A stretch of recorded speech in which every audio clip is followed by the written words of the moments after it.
وبركاته.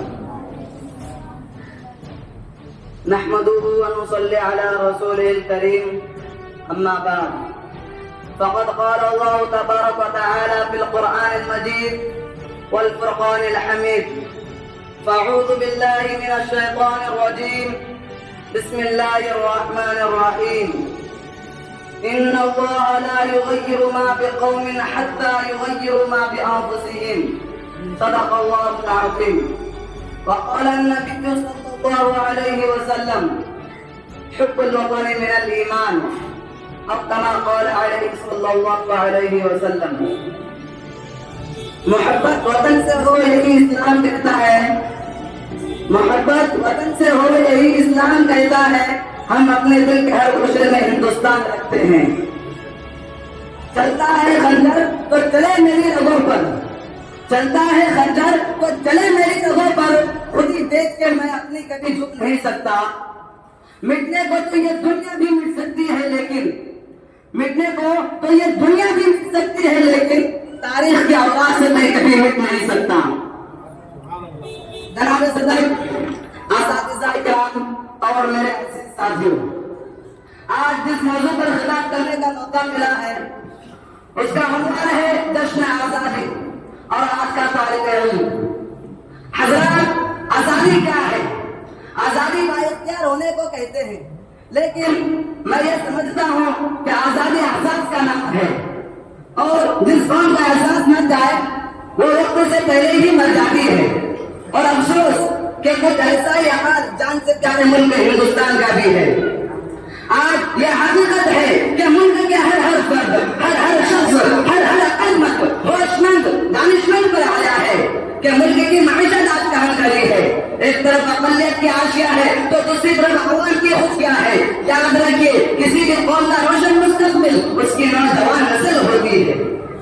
تو میں اس حقیقت سے آشنا کرنا چاہوں گا جس نوجوان نسل کی ہم بات کرتے ہیں، جس نوجوان نسل پر ذمہ داری عائد ہوتی ہے. وہ اقبال کا شاعر نہیں بلکہ کل سے بدتر زندگی گزار رہا ہے.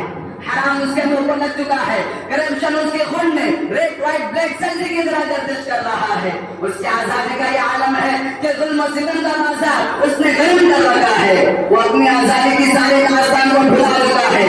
یہ وہی نوجوان ہے جو کانوں میں ہیڈ فون لگائے بڑی تیزی سے موٹر بائک چلاتے ہوئے بات بھول جاتے ہیں کہ جس زمین کو وہ اپنے پیروں تلے کچلتے جا رہا ہے، اس کے ذرے ذرے کو حاصل کرنے کے لیے میرے آبا و اجداد نے خون کی ندیاں بہائی ہے. تو کیا یہ آپ قوم کو سنبھالے گا؟ وہ قوم کو کون سے مستقبل دے گا؟ وہ اپنے ہی مستقبل کو اپنے ہوش کے آگے لٹا رہا ہے. محترم حضرات، جشن منانے کے لیے دن کوئی ایک دو انگلی کا ڈر کر نہیں ملا ہے، کوئی سال دو سال احتجاج کر کے نہیں ملا ہے.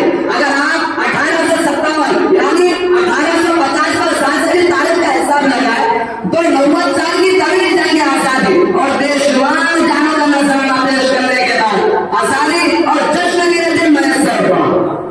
اور اس دوران ظلم و برکت کی ایک طویل داستان لکھی گئی جس کا ہر صفحہ ہندوستانی مسلمانوں کے خون سے لطفت تھی.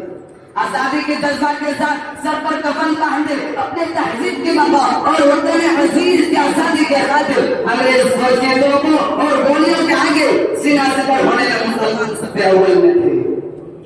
وطن کے جان نثار ہے، وطن کے کام آئیں گے. وطن کے جان نثار ہے، وطن کے کام آئیں گے. ہم ایک روز اس زمین کو آسمان بنائیں گے. محترم حضرات، یہ ہندوستان کی آزادی یوں ہی نہیں ملی. تاریخ کا مطالعہ کیا جائے تو ہمارے اکابرین کی زندگیاں، علماء کرام کی قربانیاں، ہمارے اسلاف کی زندگیاں اس سرزمین ہندوستان کے لیے قربان ہوئی ہیں.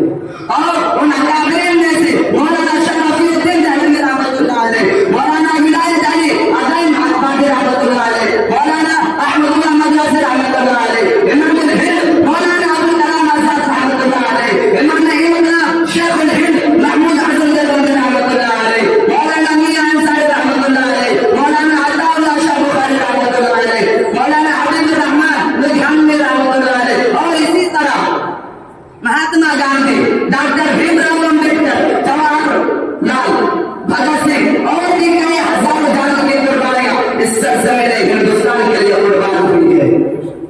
کہو تو راز حیات اردو، کہو ہو تو راز حیات کہہ دوں، حقیقت کائنات کہہ دوں، وہ بات کہہ دوں کہ پتھروں کے جگہ کو آزاد کر دے۔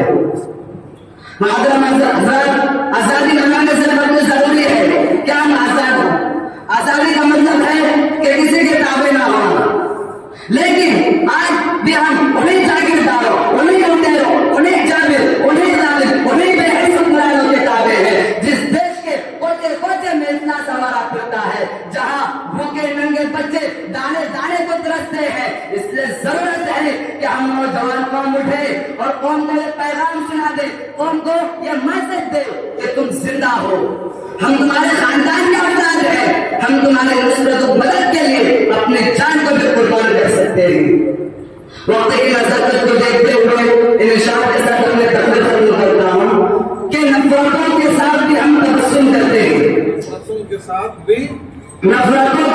بھی ہم تبسم کرتے ہیں، محبتوں کے ساتھ ہم تکلم کرتے ہیں۔ ارے وہ ہم سے وطن کی وفاداری کا ثبوت مانگتے ہیں، وہ ہم سے وطن کی وفاداری کا ثبوت مانگتے ہیں، ہم تو وطن کے ہاتھ سے بھی تیمم کرتے ہیں۔ وآخر دعوانا